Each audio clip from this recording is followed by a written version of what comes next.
The Democratic Republic of Congo's DRC overture to Saudi Arabia for mining investments, as reported by Reuters, is a misguided attempt to diversify its mining sector and reduce dependence on Chinese enterprises.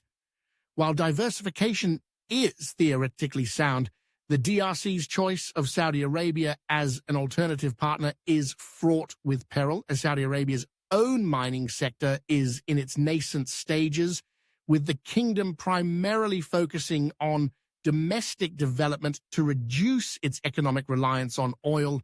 The Saudi government's attention is inward, aiming to cultivate its mining industry rather than extending substantial investments abroad.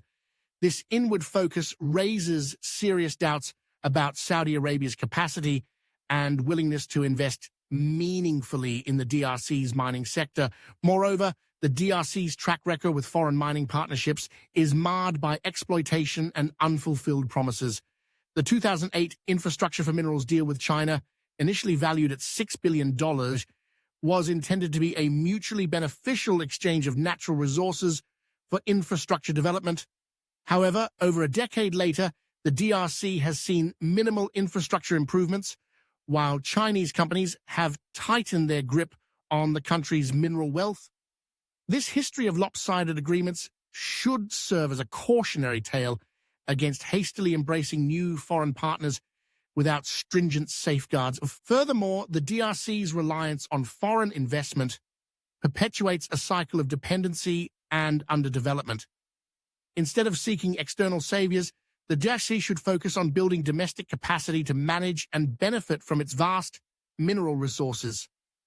This approach would involve investing in local infrastructure, enforcing stringent regulations to prevent exploitation, and ensuring that mining revenues are transparently managed and equitably distributed among its citizens.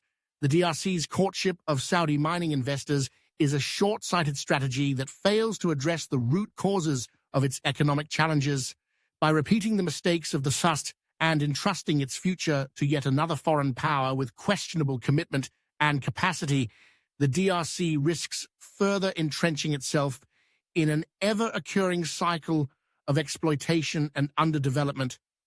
It is imperative for the DRC to take control of its destiny by developing robust domestic institutions and capabilities that can harness its natural wealth for the genuine benefit of its people. Joseph Schaffhausen, My Independent Commentary for Skillings Mining Review.